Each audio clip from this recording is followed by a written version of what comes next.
Hola,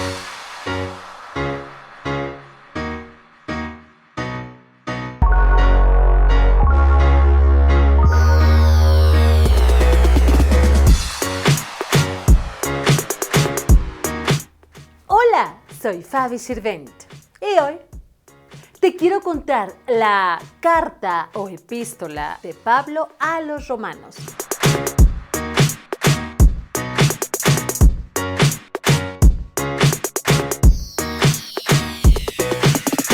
Esta carta o epístola es de Pablo hacia los romanos.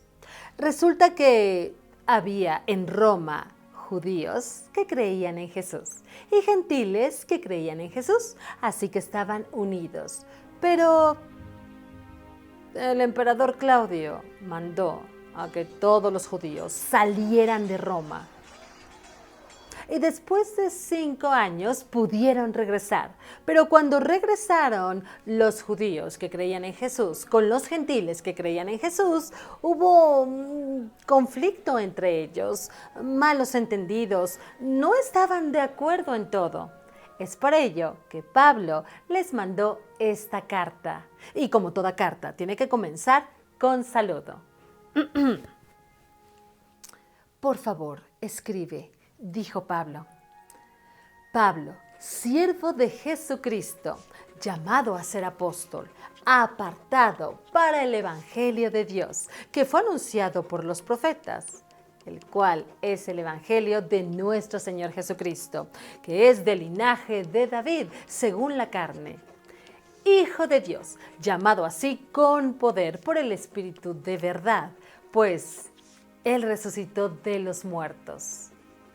Y es por Él que nosotros, por su gracia, somos apóstoles, llamados a conducir a todas las naciones para obedecer por la fe. Escribe también, es un gusto poder saludarles y el Señor es bueno en gran manera y me agrado y le doy tantas gracias a nuestro Padre en nombre de nuestro Señor Jesús por su fe, pues es divulgada por todo el mundo. Y yo tengo tantos deseos de ir a Roma, pero no he podido hacerlo, no se me ha permitido. Y la carta, entre otras cosas, dice así: no me avergüenzo del Evangelio, porque es poder de Dios para salvación a todo aquel que cree, primeramente al judío y también al romano. Pues en el Evangelio la justicia de Dios se revela por fe y para fe. Como está escrito, mas el justo por la fe vivirá. Pablo habla en esta carta también de la culpabilidad de la humanidad, de sus prácticas y costumbres, de lo necio de su corazón y de que está entenebrecido.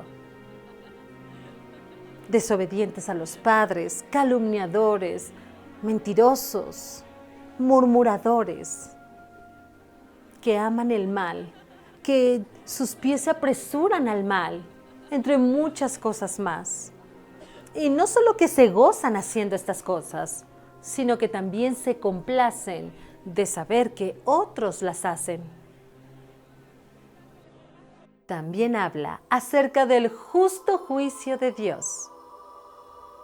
Nos dice que no juzguemos a nadie, porque al estar juzgando a los demás, nos estamos condenando a nosotros mismos. El juicio solo le pertenece a Dios. Y por supuesto necesitamos pedir perdón, arrepentirnos de nuestros pecados, para que estos sean perdonados. Y no olvidemos de perdonar a los demás. Y de la justicia, ¿qué pues? ¿Somos nosotros mejores que ellos? De ninguna manera. Pues tanto judíos como gentiles hemos demostrado que estamos bajo el pecado.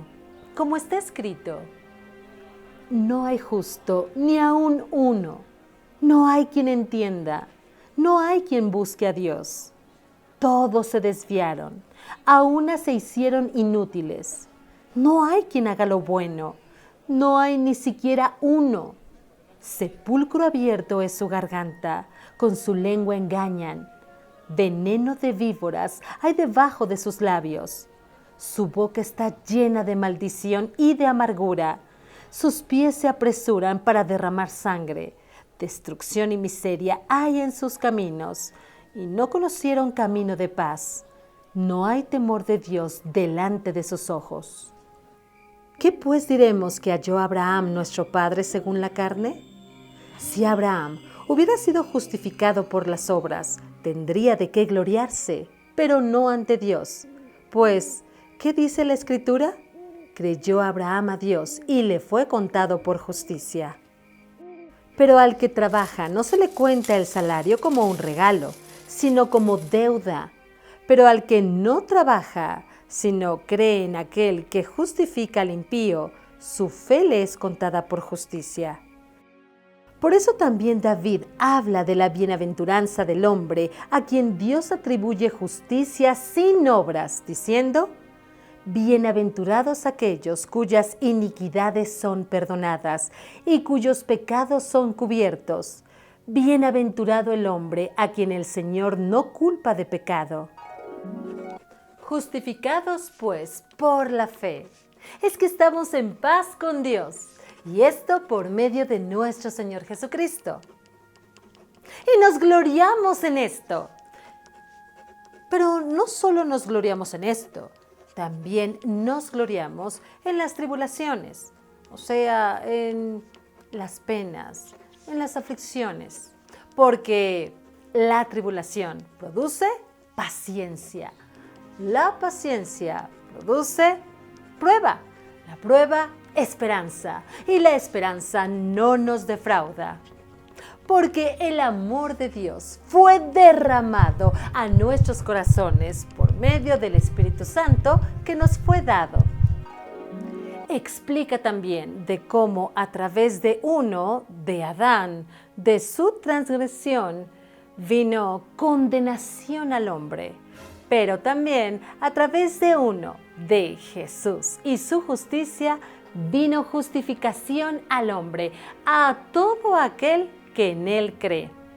Así que, por uno, por su desobediencia, vino condenación, y por uno, su obediencia, vino justificación. Así que la ley se introdujo para que abundara el pecado. Y donde abundó el pecado, sobreabundó la gracia. ¿Qué pues diremos? Continuaremos en el pecado para que abunde la gracia. De ninguna manera, no. Porque los que hemos muerto al pecado, ¿cómo vamos a seguir en el pecado? ¿O no sabéis que todos los que hemos sido bautizados en Cristo Jesús, hemos sido bautizados en su muerte? Porque somos sepultados juntamente con Él para muerte por el bautismo, a fin de que como Cristo resucitó de los muertos por la gloria del Padre, así también nosotros andemos en vida nueva. Ahora pues, ninguna condenación hay para los que están en Cristo Jesús. Esto es, a los que andan conforme al Espíritu, no conforme a la carne. Además sabemos que a los que aman a Dios, todas las cosas les ayudan para bien. Esto es, a los que conforme a su propósito son llamados. ¿Qué pues diremos a esto? Si Dios con nosotros, ¿quién contra nosotros?